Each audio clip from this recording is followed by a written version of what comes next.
Yang terhormat Bapak Ibu sekalian yang berbahagia, puji syukur mari kita panjatkan kepada Allah Subhanahu wa Ta'ala atas rahmat berupa sehat yang diberikan kepada kita.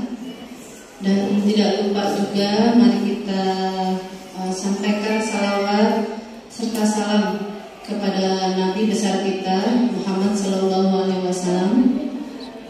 Semoga tetap tercurahkan kepada Rasulullah Sallallahu Alaihi Wasallam ya. Pada kegiatan ini topik yang akan kita bicarakan yaitu mengenai pengimbasan budaya positif di lingkungan sekolah. Kegiatan CGP dilanjutkan oleh Bu Ali ya. Kemudian nanti ada beberapa susunan acara yang akan saya bacakan. Di antaranya yaitu pertama pembukaan, yang kedua pengimbasan budaya positif di lingkungan sekolah. Kegiatan CGP dilanjutkan oleh Bu Ali ya. Kemudian dengan penyampaian tentang materi budaya positif di lingkungan sekolah. Dan yang berikutnya adalah sesi tanya jawab dan ditutup dengan doa penutup. Itulah rangkaian kegiatan yang akan kita lakukan pada hari ini. Dan yang pertama acara, mohon maaf tadi saya lupa ya. Oh ya, sebentar. Ya, yang pertama rangkaian kegiatan yaitu adalah pembukaan. Acara pembukaan ini marilah kita mengucapkan Bismillahirrahmanirrahim untuk membuka acara hari ini. Mangga dipersilakan.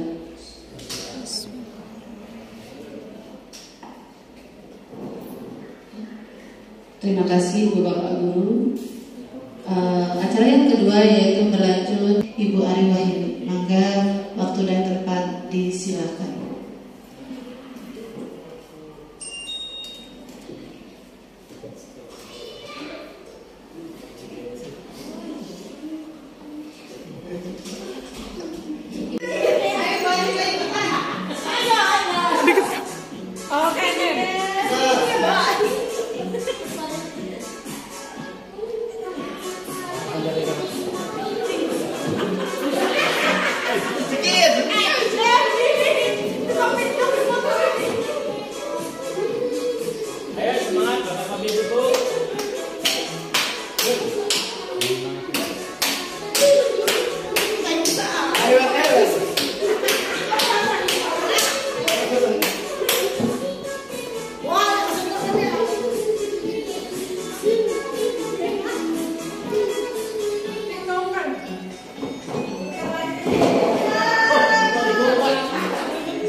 Sebagai pemateri, tapi saling mengimbaskan saja, saling belajar, di mana saya akan kita mengadakan diskusi mengenai budaya positif.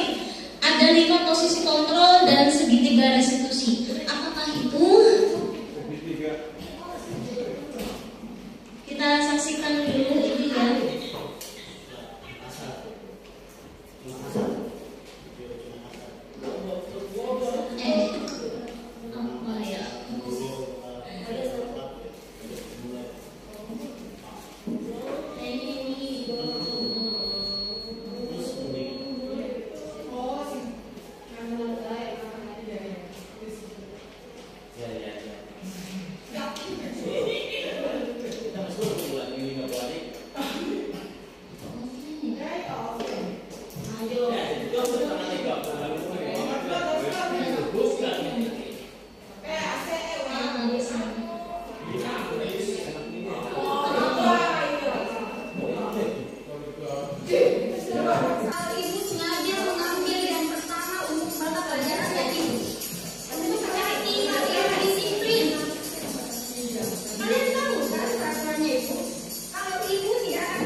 Tapi ingat besok, kalau kau masih melakukan begini, itu tidak akan mulai pelajaran lagi.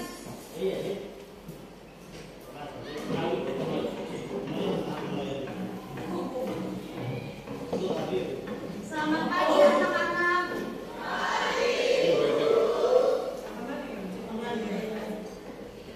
Betul-betul ini kayak lagi. Tidak ada obat-obatnya. Kemarin sudah dilempari gara-gara terlambat di kelas. Ada yang tahu kemana kayak?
Terima kasih ya Bapak dan Ibu. Yang jadi pertanyaan, pernahkah kita mengalami hal itu? Mungkin dengan cerita yang berbeda yang pernah dialami oleh siswa kita di sekolahan. Ada yang mau barangkali punya cerita sedikit aja. Berarti ini apa? Mengenai apa? Kesalahpahaman. Ya, kadang-kadang kita sebagai guru tidak melihat siswa itu kenapa bisa melakukan itu tanpa menanyakan alasannya. Kadang-kadang seperti itu. Kita seringkali mudah mengejudge bahwa ya udah kamu itu begini, ya salah gitu. Apa yang kamu lakukan itu salah. Udah gak usah sekolah lagi. Kalau misalnya gak bisa masuk dengan tepat waktu. Ya, kadang-kadang seperti itu dan itu tanpa kita sadari semua. Padahal apa? Mungkin di balik itu ada alasan tersendiri dari siswa.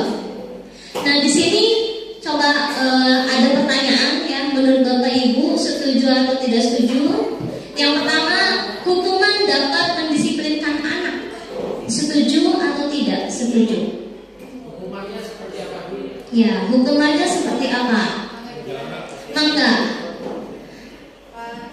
Maksudnya Pak Nur? Dia memberikan hukumannya seperti apa? Misalkan siswa itu berbuat salah. Hukumannya itu seperti apa ya? Yang pasti hukuman, jadi hukuman secara umum ya. Di sini hukuman secara umum. Sebenarnya hukuman kepada siswa itu setuju atau tidak setuju? Nanti dibahas setelah ini.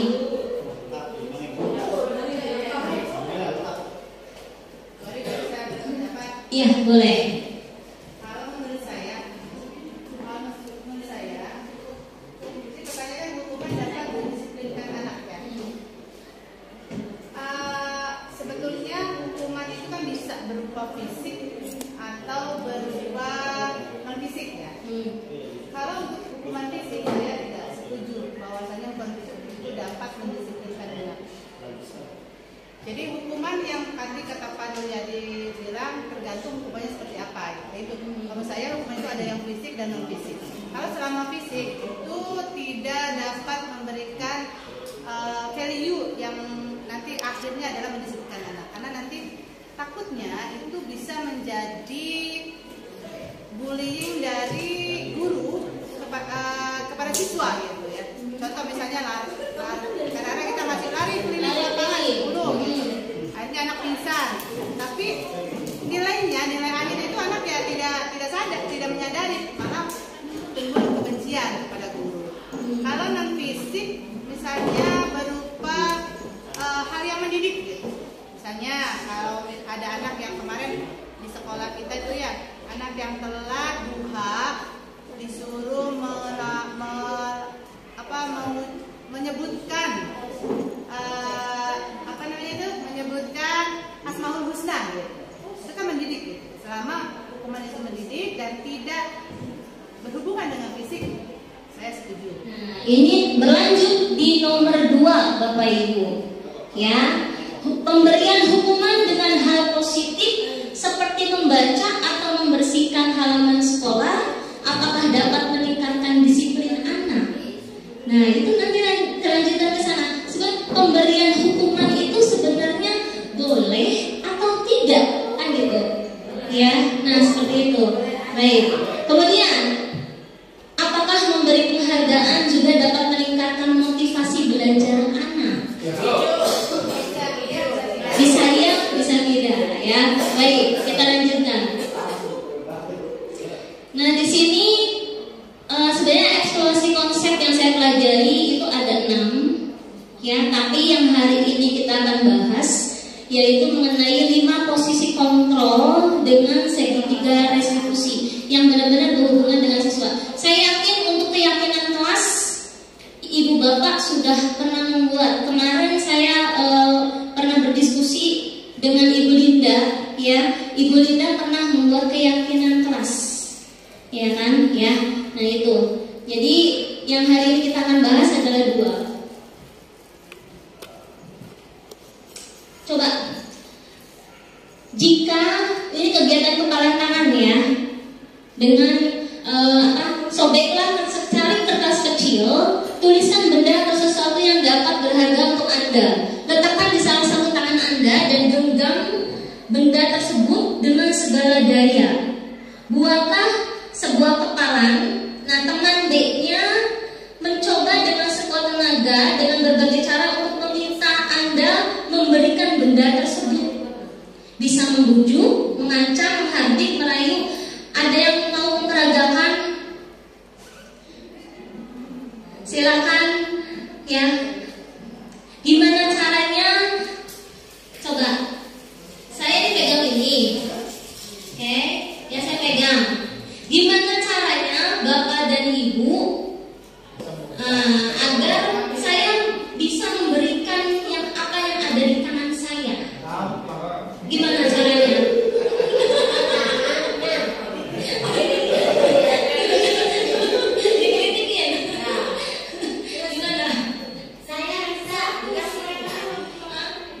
Diapain? Hal lain? Kalau saya nggak mau?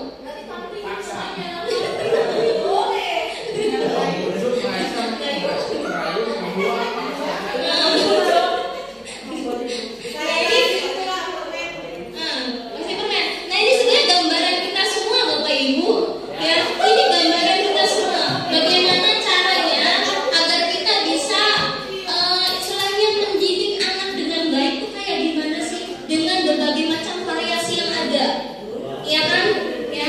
Ini hanya istilah saja Bapak Ibu. Mungkin akan terasa kesulitan, ya, jika anaknya memang benar-benar nggak mau gitu, ya, nggak mau. Ini jangan Bapak Ibu mau memaksanya, gitu. Dikepukin gitu baru. Nah itu kan, ya, seperti itu. Ini gambaran saja. Kita lanjut ke sini Bapak Ibu. Disiplin positif di sini ada beberapa teori, ya, bahwa kita itu bisa untuk menghindari hukuman. Jadi kita bisa lihat dulu makna disiplin. Apa itu disiplin? Disiplin itu adalah rasa ketaatan dan kepatuhan terhadap nilai-nilai yang dipercaya dan menjadi tanggung jawabnya, sehingga akan menjadi sesuatu kebiasaan yang baik. Itu disiplin. Kemudian di sini ada teori motivasi untuk menghindari hukuman. Apakah untuk mendapatkan imbalan, ya, motivasi itu. Kemudian untuk menghargai diri sendiri, ada nilai-nilai kebajikan universal dan termasuk keyakinan kelas. Nah ini hanya peta konsep di mana disiplin positif yang seharusnya Bapak dan Ibu guru pahami, ya, sebagai guru gitu. Makanya kita harus terus belajar di sini. Saya lewat, ya.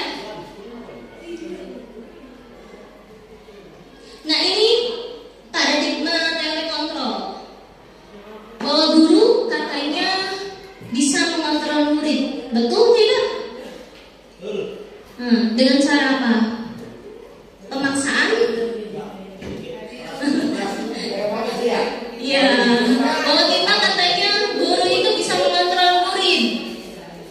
Kenapa dia dikontrol? Kenapa anak tersebut bisa menurut? Kan gitu. Ya, kita nggak tahu kenapa kok bisa menurut anak tuh, ya. Ada rasa emosional. Kemudian, nah ini kritik dan membuat orang merasa bersalah dapat menguatkan karakter.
dan eksternal.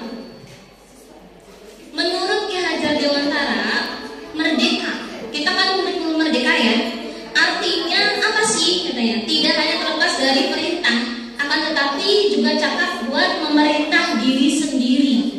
Makanya kemarin untuk P5 ya, saya meminta membebaskan siswa mau milih apa, mau melakukan apa. Nah, itu salah satu merdekanya di sana. Kita lewat ya, ini apakah penghargaan tadi dapat menurunkan kualitas, penghargaan dapat mematikan kreativitas, penghargaan mengurangi motivasi intrinsik. Seperti halnya apa? Kita kadang mudah sekali. Siapa yang bisa menjawab pertanyaan ini nanti akan dikasih pulpen. Siapa yang bisa menjawab pertanyaan ini akan ibu kasih uang 50.000. Nah seperti itu. Nah ketika suatu saat ya tidak ada hadiah yang kita berikan, apakah ada yang angkat tangan anak tersebut?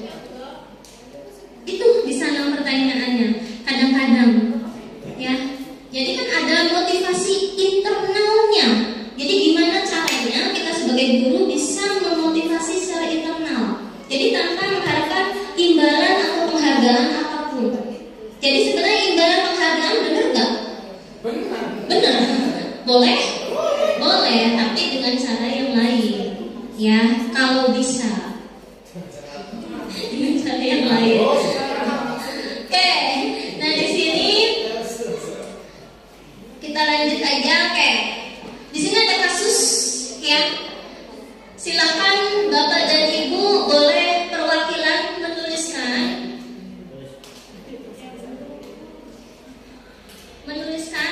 Saya minta pendapatnya. Mencatat 100 kali di dalam buku kalimat. Saya tidak akan terlambat lagi karena terlambat ke sekolah. Itu termasuk hukuman atau konsekuensi. Ya. Nanti ditulis aja, ditulis.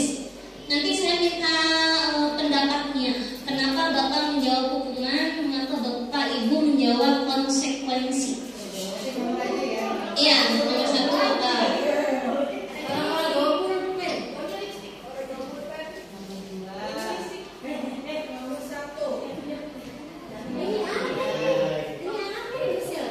Nomor 2, lari mengelilingi lapangan basket 2 kali karena terlambat hadir di sekolah. Itu termasuk hukuman atau konsekuensi? Hukuman.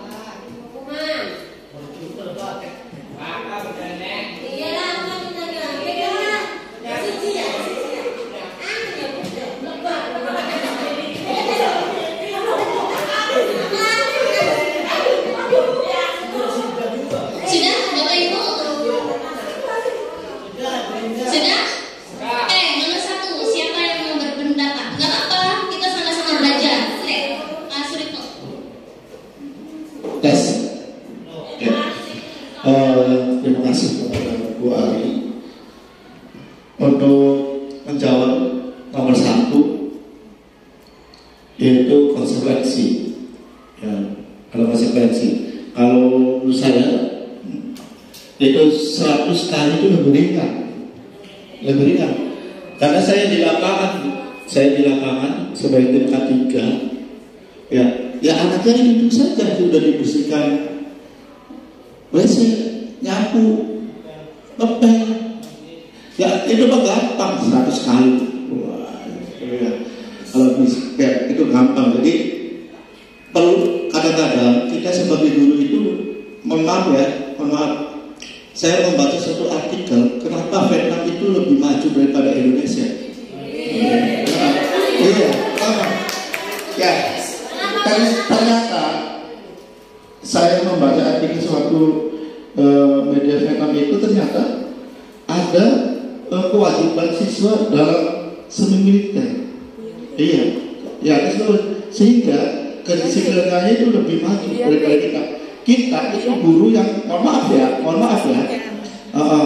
ya, terlalu lemah dalam terus banyak banyak diskusi-diskusi, ya menyalahkan ketika sedikit tegas, tapi tegas yang berkemanusiaan, ya tegas berkemanusiaan. Artinya kita punya batasan-batasan kekuatan siswa itu sampai di mana, bukan harus seperti itu, harus seperti itu. Lebih tidak, Bu. Jadi kalau seandainya 100 kali itu menurut saya adalah konsekuensi, bukan hukuman.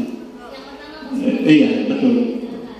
Terima kasih Pak Surito. Yang kedua, siapa yang mau mencoba? Nanti kita akan bahas ya. Yang kedua, Panu.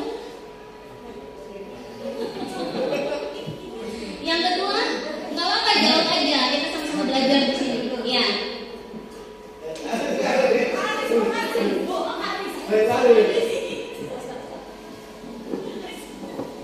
Cek. Untuk yang kedua itu adalah hukuman. Karena kalau sebuah konsekuensi adalah hukuman yang pertama, karena adanya sebuah pelanggaran, ya pelanggaran dengan adanya terlambat hadir di sekolah sesuai dengan jadwal yang sudah ditentukan, maka siswa yang melanggar peraturan itu sudah ada ketentuan, itu diberi hukuman. Nah, kalau ya mungkin itu saja. Ya, silakan. Siapa lagi yang ketiga? Boleh? Saya. Ya, boleh. Enggak. Saya jawab untuk yang ketiga, yaitu murid diminta untuk push up 15 kali karena tidak menggunakan masa sekolah. Saya berpendapat ini adalah hukuman. Kenapa? Karena berhubungan dengan hukuman fisik. Ya. Kalau konsekuensi itu adalah hal yang harus ditanggung ketika dia memang berbuat salah, tapi tidak berhubungan dengan fisik ininya ya, hukumannya gitu. Sebetulnya konsekuensi dan hukum itu sama-sama punishment ya, tapi kalau hukuman menurut saya itu hubungannya ke fisik dan tidak berhubungan dengan mata pelajaran. Kalau yang di poin terakhir itu lari mengelilingi lapangan basket 2 kali karena terlambat 10 menit, itu saya bukan hukuman itu. Saya berpendapat itu adalah konsekuensi. Karena masih berhubungan dengan pelajaran PJOK. Jadi bisa dianggap sebagai warming up ya, warming up untuk pemanasan, untuk olahraga kan. Nah, kalau misalnya tidak ada hubungan dengan olahraga seperti di nomor 3, itu kan pusat 5 kali, tapi tidak ada hubungannya, hanya karena masker, bukan karena hanya ya, tapi hukumannya tidak terlalu berat dan berkaitan dengan fisik. Berarti sudah 2 tadi ya dari yang terakhir nama yang lanjut kita bareng-bareng coba menggantikan kertas tugas teman antara konsekuensi. Itu menurut Bapak Ibu ya. Sekarang membersihkan tumpahan air di meja tulis karena tersenggol pada saat belajar. Konsekuensi, murid disuruh untuk mengenakan sepatu seharian di sekolah. Kamu saya Karena tidak menggunakan sepatu hitam. hukuman. Karena bisa jadi itu kan dampaknya itu mempermalukan anak. Ya. Kita Jadi lihat di dampak sini. secara psikologis ya. Ya, ini jawabannya Bapak Ibu. Berarti kami juga terlalu banyak ya. Karena terlalu banyak gitu ya. Jadi memberatkan. Ya, Bikin capek gitu. bikin capek. Jadi hukuman itu kan tadi ada yang berupa fisik, ada yang non fisik kan hukuman itu kan. Nah itu. Jadi Bapak Ibu, apa yang kita lakukan selama ini tuh termasuk hukuman atau konsekuensi kan gitu. Ya, Kebanyakan hukuman. kebanyakan hukuman tanpa kita sadari ya. Nah ini kalau hukuman itu sesuatu yang menyakitkan harus terjadi, membuat anak sakit untuk jangka waktu lama tanpa kita sadari Bapak Ibu. Kadang-kadang anak jadi, aduh ya ini dendam, mungkin ada dendam, ada sakit hati, saling membenci ya. Kadang-kadang sampai pernah ada kejadian motor guru dikempesin, ya kan? Nah kemarin yang sampai digorok itu kan karena ini kan, ya karena apa? Guru memberikan hukuman di sana. Nah itu dia, ya. Jadi ada rasa marah, bersalah, dipermalukan, merasa tak dihargai, itu adalah hukuman. Kemudian kalau konsekuensi, nah ini anak benar-benar kita ajak benar-benar agar anak bisa menghargai apa itu disiplin. Ada stimulus tanggapannya, konsep diri yang baik, mendorong anak agar mudah menyesuaikan diri. Ya, tanpa dia kehilangan hak, dibuat tidak nyaman, diasingkan untuk sementara. Nah, ini time out pada konsekuensi. Sebenarnya mana sih yang akan kita lakukan? Hukuman atau konsekuensi? Atau adakah hal yang lain? Ya, baik, kita lanjutkan. Nah, di sini kita sebagai guru ada 5 posisi kontrol. Kita lihat dulu ya.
Nah, ini posisi kontrol untuk penghukum ya.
Maaf Bu. Duh Gusti Naren, kamu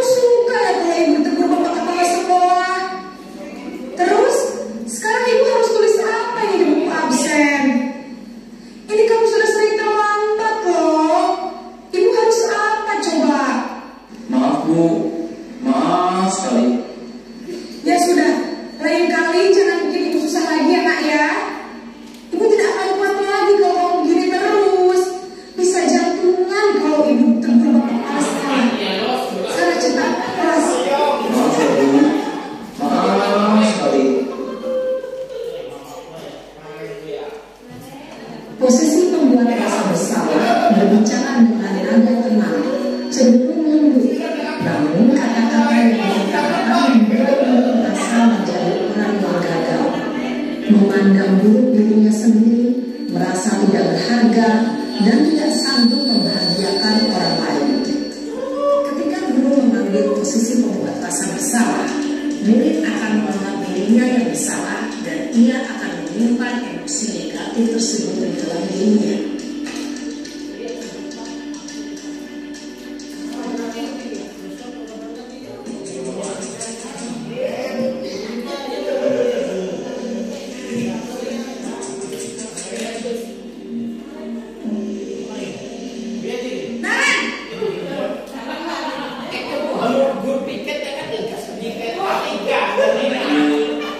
Wah, sudah jam berapa ini nak? Terlambat lagi ya sayang.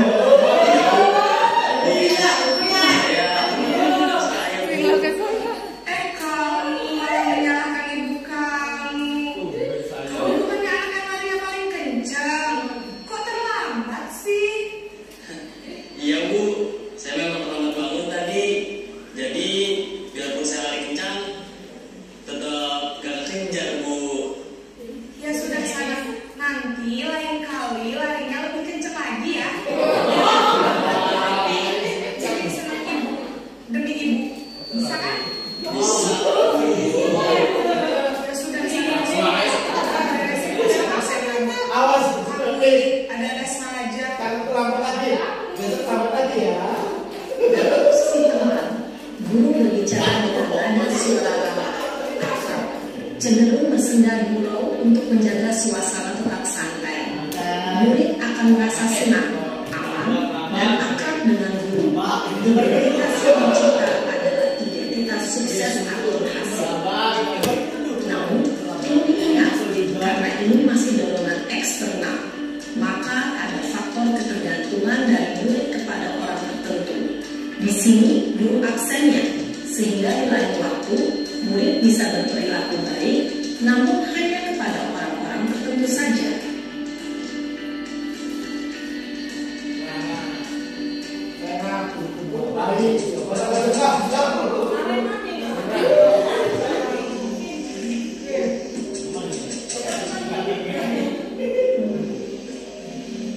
Naren!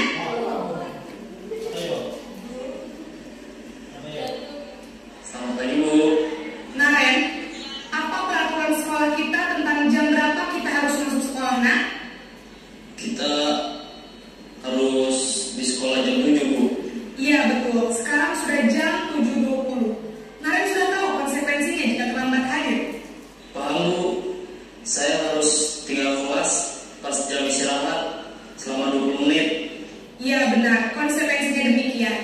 Jadi nanti jam 9.30 pas istirahat, kamu harus tinggal di kelas, kerjakan tugas tambahan untuk ketertinggalan kamu, ya? Baik Bu. Posisi pemantau mengandalkan penghitungan atau data untuk mengontrol murid. Guru mengarahkan murid berdasarkan peraturan dan konsekuensi. Seorang pemantau menunjukkan bahasa tubuh dan ekspresi wajah yang datar dan cenderung formal.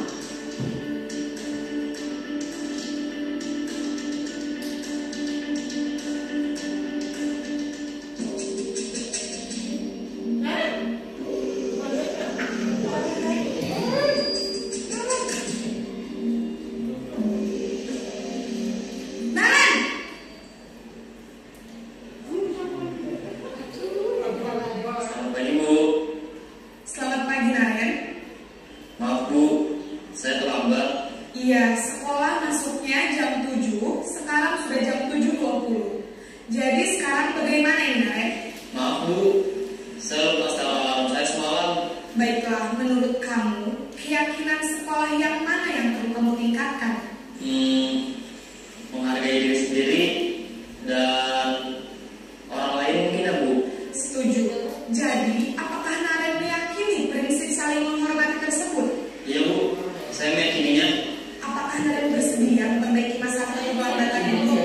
Iya Bu. Bagaimana kamu akan perbaiki masalah keterlambatan ini? Saya akan coba untuk tidak lupa menyetel alarm saya Bu. Baik, kalau kalian lupa menyetel alarmnya, ada orang yang kira-kira bisa bantu mengingatkan tidak? Ada Bu. Kakak saya, Kak Emma. Ada lagi selain Kak Emma?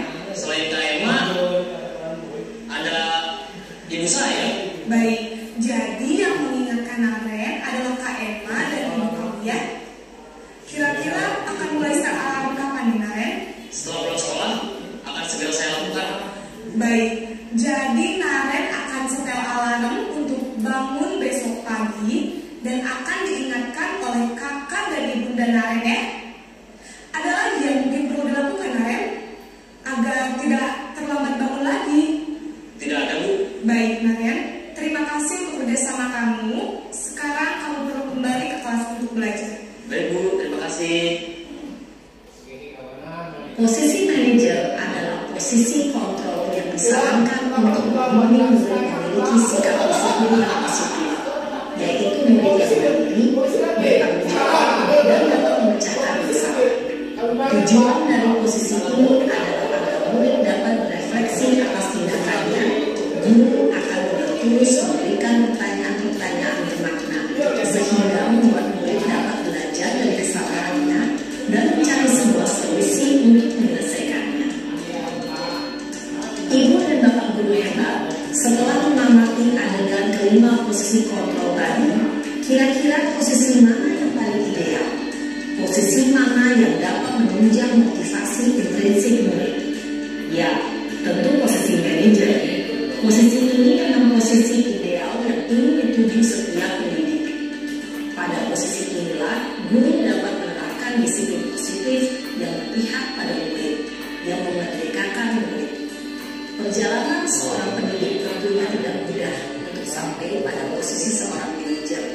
Namun, tujuan kita pasti, yaitu menciptakan murid-murid yang mandiri, merdeka, dan bertanggung jawab.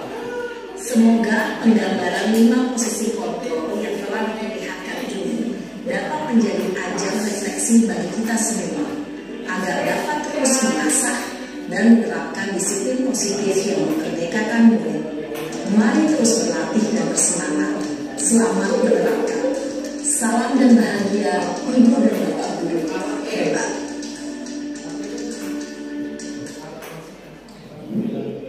Oke, ya.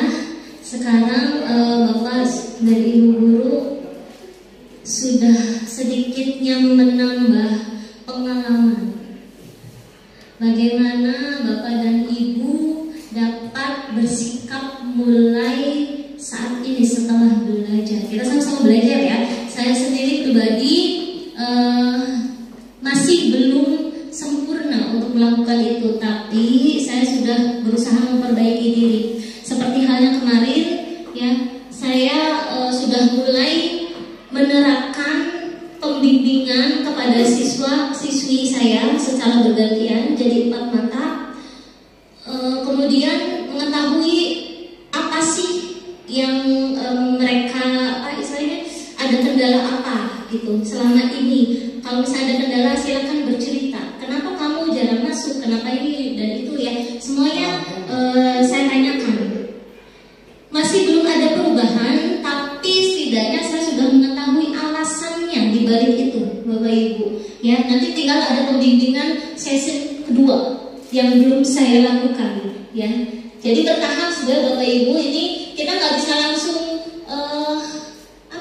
langsung merubah anak begitu saja, tapi semuanya membutuhkan proses. Ya, nah di sini sebagai pembuat merasa bersalah, penghukum, teman, pemantau, manajer, ya tentunya kalimat-kalimat ini belum tampil ya. Kalimat-kalimat ini seringkali kita lakukan dan tanpa kita sadari. Kita lanjutkan. Nah, nanti lanjutannya ke sini Bapak Ibu, ke segitiga restitusi. Setelah kita mengetahui letak kita sebagai lima kontrol, ya, mau yang mana gitu. Nah, ini masuk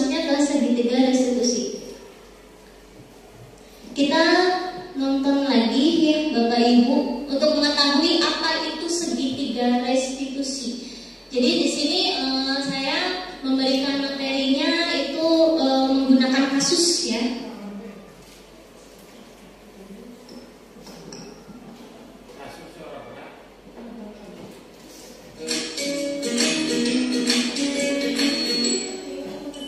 Salam dan bahagia Ibu dan Bapak guru hebat. Pada video kali ini kita akan membahas tentang salah satu program disiplin positif yang diterapkan di lingkungan sekolah yang dikenal dengan nama restitusi.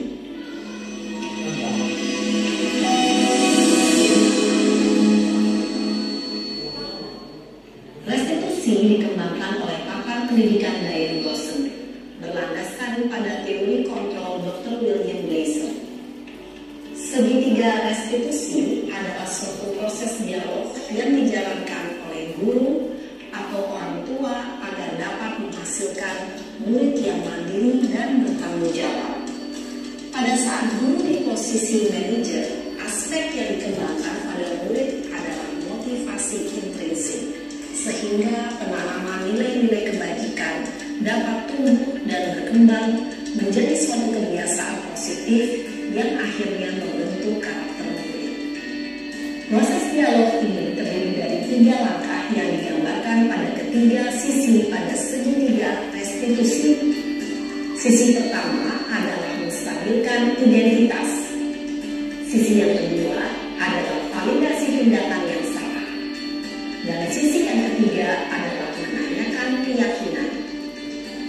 Ibu dan Bapak guru, berikut ini akan menunjukkan bagaimana seorang guru berada dalam posisi manajer menggunakan penerapan segitiga restitusi.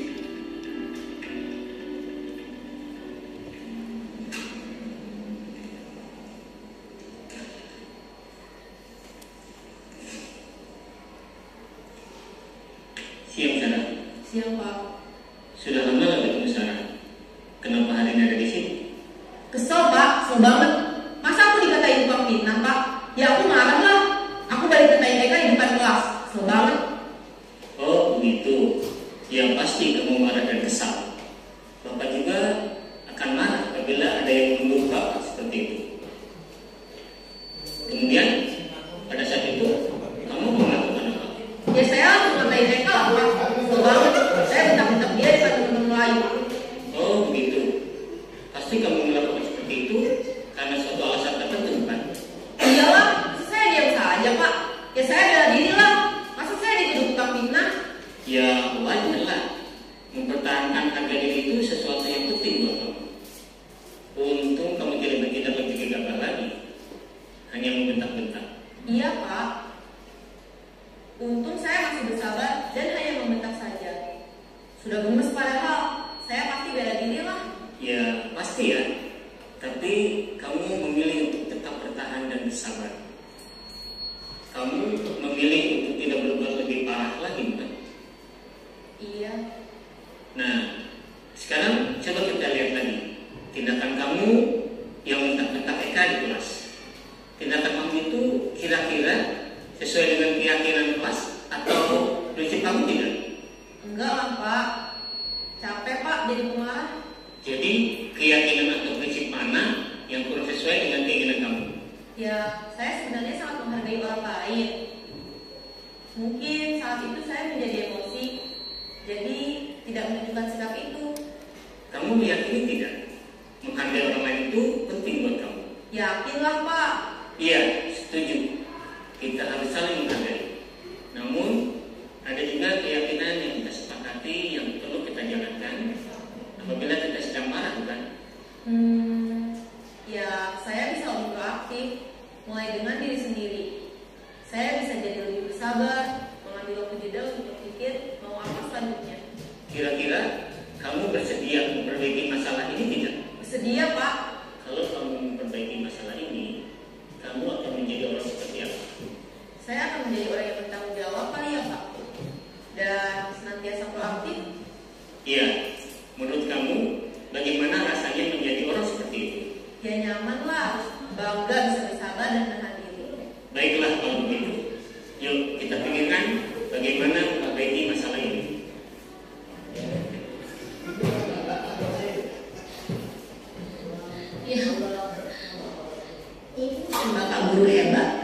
Baru saja kita menyaksikan contoh bagaimana seorang guru berada dalam posisi manajer menggunakan penerapan segitiga restitusi. Mari kita bahas satu persatu.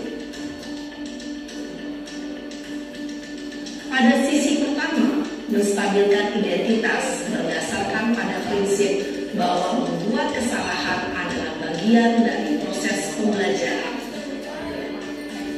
Sisi pertama dari segitiga ini berperan menggeser identitas murid dari identitas gagal ke identitas sukses.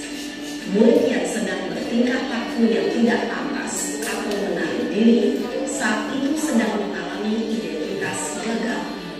Bila kita mengkritiknya, maka posisinya tidak akan terbaik. Kita bisa mengajukan pernyataan ini. 1. Membuat kesalahan sesuatu yang wajar. 2. Manusia tidak ada yang sempurna. 3. Kita bisa memperbaiki masalah ini. 4. Saya tidak menanyakan kesalahannya. Saya lebih fokus bagaimana memperbaiki masalah ini. 5. Apakah saat ini kamu telah menjadi orang yang baik untuk dirimu sendiri? Pada sisi kedua, validasi tindakan yang salah berlandaskan pada prinsip bahwa setiap perilaku berupaya memenuhi suatu kebutuhan tertentu. Guru yang telah memahami teori kontrol akan bergeser dari pemikiran stimulus respon menjadi proaktif dan mencoba untuk mengenali tujuan dari perilaku murid, mengenali dan mengakui kebutuhan murid ini dapat memperbaiki hubungan dengan murid tersebut. Pernyataan atau pertanyaan bisa disampaikan dengan nada suara tidak menghakimi atau memojokkan, sehingga dapat mengembalikan murid pada posisi positif.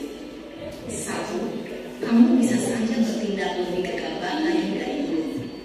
2. Kamu bukan melakukannya tanpa suatu alasan tertentu. 3. Kamu melakukannya karena mempertahankan sesuatu yang penting bagimu. 4. Mungkin kamu bisa mempelajari suatu perilaku baru yang lebih efektif. Bersediakah kamu mempelajarinya? Selanjutnya, kita akan simak sisi terakhir, yaitu menanyakan keyakinan. Teori kontrol menyatakan bahwa pada dasarnya kita termotivasi secara intensif pada saat perilaku yang salah telah divalidasi dan identitas sukses telah stabil, maka murid telah siap menaikkan keyakinan-keyakinannya dengan tindakannya yang salah dan pemikirannya telah bergeser ingin menjadi orang yang dituju. Pertanyaan-pertanyaan ini dapat menaikkan keyakinan-keyakinan yang diambil murid. 1. Sebagai keluarga atau kelas, apa yang kita yakini? 2. Nilai-nilai apa yang telah kita sepakati? 3. Seperti apa gambaran sebuah kelas yang ideal bagi kamu? 4. Kamu ingin menjadi orang seperti apa?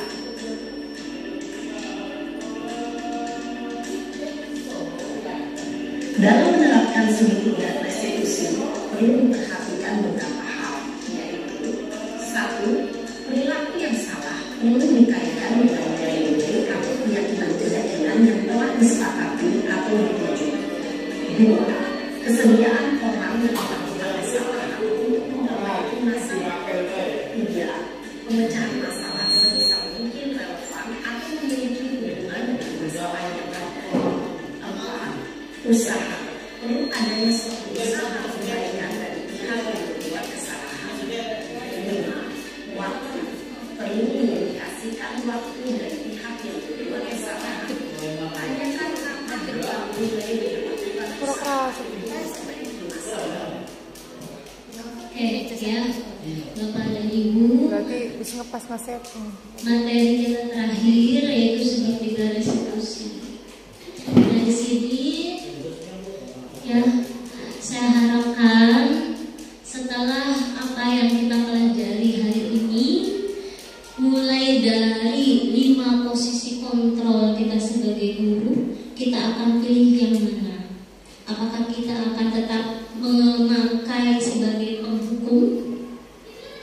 ya kan?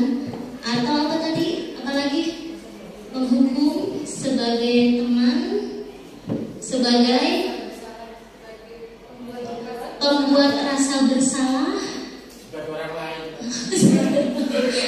Kemudian apa lagi? Manajer, pemantau. Ya, kita pilih mau yang mana. Dan untuk penyelesaian masalah anak, kita gunakan segitiga restitusi ini mulai dari saat ini, kalau bisa. Memang prosesnya nggak instan, enggak. Ya, karena saya juga berproses. Jadi yang namanya merubah pola pikir, merubah intrinsik seseorang itu butuh proses. Nggak hanya cukup sekali 2 kali. Saya pernah kemarin menanyakan, Pak, bagaimana kalau misalnya sampai akhirnya ya anak tersebut tidak juga mau berubah? Nah, kita tanyakan konsekuensinya, terakhirnya, catatannya apa? Kayak kemarin saya membuka sedikit mengenai Michelle. Ya, mungkin Bapak dan Ibu guru tahu kasusnya, dan saya sudah mencoba menggunakan segitiga restitusi ini. Dan ada perjanjian antara saya dan Michelle. Mungkin nanti saya akan informasikan kepada Bapak Ibu guru yang lain. Dia memang ada di sini nanti untuk materi yang lain. Itu sebenarnya ini kebutuhan dasar manusia. Jadi siswa bukan hanya kita, siswa juga mempunyai kebutuhan dasar manusia. Mana yang kita butuhkan? Nah, ini di sini rasa kasih sayang dan rasa diterima, penguasaankah, kesenangan atau kebebasan di sana. Ya, kebutuhan hidup terutama. Jadi yang dialami oleh siswa saya, kasusnya itu adalah kebutuhan hidup yang tidak bisa kita rubah begitu saja. Solusinya ada untuk kelanjutannya. Mungkin saya akan misalnya gini, saya akan menganjurkan untuk sekolah ketika SMA SMK, dia bisa mengambil, anak tersebut ya bisa mengambil lanjutan untuk sekolah terbuka, SMA terbuka, karena nggak bisa sambil bekerja. Nah, itu solusinya di sana. Jadi kita nggak bisa ngejudge anak, mas udah nggak usah berangkat lagi. Nah, akhirnya Pak, siswa menjadi membenci gurunya. Nah, itu. Jadi mulai dari saat ini, kasus apapun, sebesar apapun, yang guru wajib mengetahui siswanya masing-masing. Silakan melakukan pembinaan itu dengan baik. Kita sama-sama belajar di sini ya Bapak Ibu. Oke, untuk forum diskusinya kayaknya tadi kita sudah sambil diskusi. Insya Allah Bapak dan Ibu guru sudah paham akan materi kita hari ini. Kita saling koreksi, saling berefleksi diri. Akan apa sih kita menjadi guru yang bagaimana mulai saat ini? Ya, mungkin itu saja pemaparan materi dari saya. Terima kasih atas perhatiannya. Mohon maaf apabila ada kesalahan. Ya. Saya kembalikan lagi ke Ibu Moderator. Wabillahi taufiq wal hidayah. Wassalamualaikum warahmatullahi wabarakatuh. Oke, terima kasih Bu Ali yang sudah memberikan materi tentang budaya positif di lingkungan sekolah. Kalau boleh saya merangkum dari materi hari ini, bahwasannya kita sebagai guru ada 5 kontrol yang bisa dilakukan oleh guru. Di antaranya adalah si pemberi hukuman, kemudian si pembuat rasa bersalah, sebagai teman, pemantau, dan manajer. Dari 5 posisi kontrol guru tersebut, untuk penerapannya diharapkan kita ada di posisi manajer, dan mungkin kadang-kadang boleh menerapkan di posisi pemantau, di mana di situ ada pemberian konsekuensi. Ketika ada konsekuensi berarti ada peraturan yang disepakati. Itulah gunanya kesepakatan kelas di dalam kelas. Jadi nanti ketika kita menghadapi sebuah permasalahan di kelas kita selaku wali kelas, kita bisa merestitusi, gitu ya. Dan restitusi itu berasal dari keyakinan yang disepakati di dalam kelas. Itulah manfaatnya dari kesepakatan kelas. Baiklah Bapak Ibu, kita sudah di ujung acara, yaitu acara penutup ya. Sudah tidak ada sesi tanya jawab ya. Baiklah, untuk menutup acara ini mari kita bersama-sama mengucapkan Alhamdulillah. Alhamdulillah. Terima kasih atas kehadirannya hari ini. Semoga